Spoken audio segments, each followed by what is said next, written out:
Hari ini kita akan membahas mengenai vonis yang disunat, Pak. Saya juga membaca di media sosial, pimpinan KPK mengkomentari pemotongan hukuman yang dilakukan oleh hakim di Mahkamah Agung. Ternyata pimpinan KPK-nya juga menuntut cuma 5 tahun. jadi lelucon ya, jadi lucu-lucuan.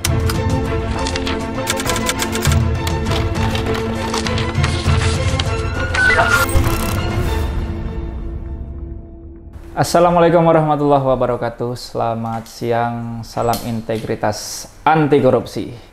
Jumpa kembali dalam channel YouTube Novel Baswedan. Seperti biasa, saya bersama Pak Novel. Apa kabarnya, Pak? Baik, alhamdulillah, kabar baik. Sehat ya, Pak? Alhamdulillah. Sehat, alhamdulillah. Hari ini kita akan membahas mengenai vonis yang disunat, Pak. Iya. Belum lama ini Pak Edi ya. Mantan Menteri KKP, ya. Ini disunat menjadi 5 tahun vonisnya, Pak. Nah ini kan setahu kami dulu Pak Novel dan kawan-kawan ya yang yang nyidik ya. Ini kronologisnya seperti apa nih, Pak, barangkali? Emang begini, kasus suap itu ada beberapa gradasi ya. Dalam hal ini tentunya kalau kasusnya Pak Edi itu menerima suap. Karena kasus suap itu terdiri dari dua, memberi suap dan menerima suap. Menerima suap ancamannya lebih berat. Ancaman ada beberapa jenis, ya, karakteristik jenis pidana suap. Yang paling ringan itu menerima suap tanpa ada transaksi apa-apa yang dibicarakan di balik itu. Hanya karena memberi saja. Itu ancamannya 5 tahun. Tapi kalau yang kasus ini ancamannya 20 tahun maksimal. Atau seumur hidup. Ada pilihan. Kalau mau seumur hidup, hakimnya bisa seumur hidup atau ada nggak kasus seumur hidupnya? Ada. Contohnya dulu mantan Ketua MK, Pak Akil Mokhtar, itu dihukum divonis seumur hidup. Kasus ini memang menarik ya, karena berhubungan dengan masalah lingkungan. Karena ketika bayi-bayinya lobster itu dijual dalam jumlah besar keluar, itu bisa mengganggu ekosistem dan mengganggu lingkungan karena lobster-lobster jadi kita kekurangan atau bisa jadi hilang.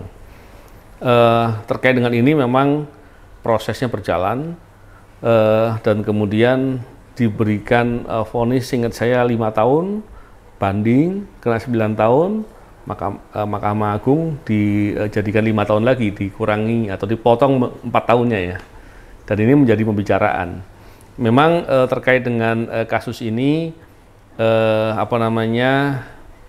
KPK-nya sendiri setelah saya keluar saya lupa itu ya. Belum, itu saya masih di KPK ketika tuntutan ada di pengadilan. Itu kemudian dituntut dengan tuntutan 5 tahun. Jadi KPK-nya sendiri menuntut 5 tahun.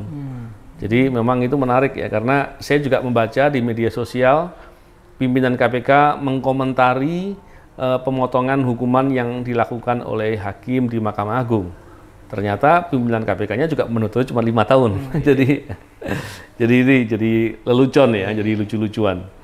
Tapi yang menarik adalah bagaimana hakim di Mahkamah Agung membuat pertimbangan. Karena pertimbangan-pertimbangan yang dipakai ini kemudian menjadi menjadi polemik ya, menjadi diskusi hangat ya. Karena pertimbangannya karena berbuat baik bekerja baik ya. Iya. Apalagi karena pernah beberapa kasus yang serupa, pemotongan hukuman itu atau memberikan hukuman yang ringan, alasan yang dipakai adalah karena pelaku kejahatan ini atau pelaku kejahatan korupsi ini adalah orang yang dermawan gitu ya. Tapi dermawan dari hasil korupsi. Kacau. Atau disebut juga bahwa karena dalam sidang di publik dibully gitu. Ya memang orang berbuat jahat dibully di mana-mana gitu. Tapi ini yang menariknya. Jadi ketika kemudian alasan-alasan yang dipakai dalam memberikan hukuman justru malah berpihak kepada pelaku, ini bermasalah menurut saya. Karena tujuan hukum sendiri mestinya adalah membuat orang yang dihukum ini jera dan membuat orang-orang yang belum berbuat takut untuk berbuat. Tapi kalau hukumannya ringan, takut nggak kira-kira? Enggak kan? Enggak takut. Ya kan? Nah ini yang masalah. yang lebih lagi penting dan tidak boleh dilupakan adalah kepentingan korban. Kita lihat sekarang, korbannya siapa? Kalau perkara korupsi, pastinya korbannya adalah masyarakat luas atau negara. Kepentingan korbannya nggak dipikirkan. Bahkan kalau kita bicara orang berbuat korupsi, tentunya adalah orang yang punya kewenangan, orang yang disematkan kepada dirinya tanggung jawab dan kewenangan untuk mengurus, mengelola atau membuat kebijakan atas sesuatu hal. Dan kemudian dia berlaku sebaliknya atau kemudian mengkhianati amanat, mengkhianati tanggung jawab. Itu harusnya dilihat sebagai potret. Kalau kemudian orang yang mengkhianati yang dipertimbangkan adalah bekerja baik, gimana kalau menurut Mas Heri? Jadi seperti itulah kurang lebih. Mestinya hal-hal demikian tidak pantas ya, dan tidak boleh. Ini juga melihat menjadi ukuran atau potret bagaimana kita melihat korupsi yang terjadi itu seperti apa. Apakah kita melihat kejahatan korupsi yang terjadi sebagai hal yang lumrah, sebagai hal yang wajar, atau sebagai kejahatan luar biasa atau extraordinary, atau apa gitu, atau hal yang tidak patut untuk dihukum, lebih parah lagi.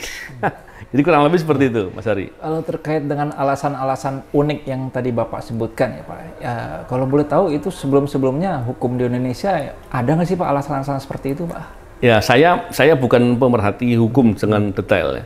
Cuman tentunya ketika kita membicarakan soal hukum, kita membicarakan juga terkait dengan bagaimana keadilan di tengah masyarakat. Bagaimana hukum itu bisa dipahami di tengah masyarakat. Tentunya ketika membicarakan tadi hal-hal yang dicontohkan sebagai hal yang unik tadi katanya ya, atau hal yang mestinya menjadi problematik, menjadi isu perdebatan di publik dan lain-lain. Saya kira itu menggambarkan bahwa ada masalah gitu. Artinya masyarakat sendiri juga merasa itu aneh. Artinya kalau kita sekarang sedang membicarakan bahwa itu masalah, itu hal yang tidak pantas, tidak patut, atau mestinya tidak terjadi, maka apa yang kita bicarakan ini juga dipahami oleh masyarakat sebagai hal yang sama. Maka kembali lagi kepada hal yang saya katakan tadi, apakah kita sedang melihat korupsi ini sebagai hal yang biasa-biasa saja, atau sebagai kejahatan yang luar biasa? Apakah kita ingin memaklumi kejahatan korupsi? Apakah kita masih punya pandangan bahwa udah korupsi bolehlah, nggak usah diungkap, kalau korupsinya diungkap malah nanti justru malah negaranya jadi jelek, kan nggak begitu harusnya. Atau bahkan ada yang berkata bahwa korupsi itu oli pembangunan, jadi biarkan saja. Toh juga orang berbuat korupsi termawan bagi-bagi uang, nggak begitu juga gitu. Karena seperti apapun korupsi itu adalah kebusukan. Kalau buah ada yang busuk harusnya dipotong dibuang, dan busuk itu merusak, membuat yang lainnya jadi bermasalah. Jadi kita bisa bayangkan ketika ada orang yang diberikan amanah untuk mengelola, untuk mengatur, untuk membuat kebijakan, justru berlaku khianat, maka itu masalah serius, masalah berat. Sehingga kita membicarakan ini menjadi hal penting karena sebagai masyarakat kita tidak boleh membiarkan atau memaklumi pola-pola hal yang tidak patut ini terjadi. Semoga ke depan ini menjadi perhatian. Kurang lebih gitu, Mas Heri. Baik, terima kasih Pak Novel atas waktu sharing dan diskusinya. Terima kasih pula kepada para penonton. Sama. Sampai jumpa pada konten berikutnya. Wassalamualaikum warahmatullahi wabarakatuh. Salam integritas anti korupsi.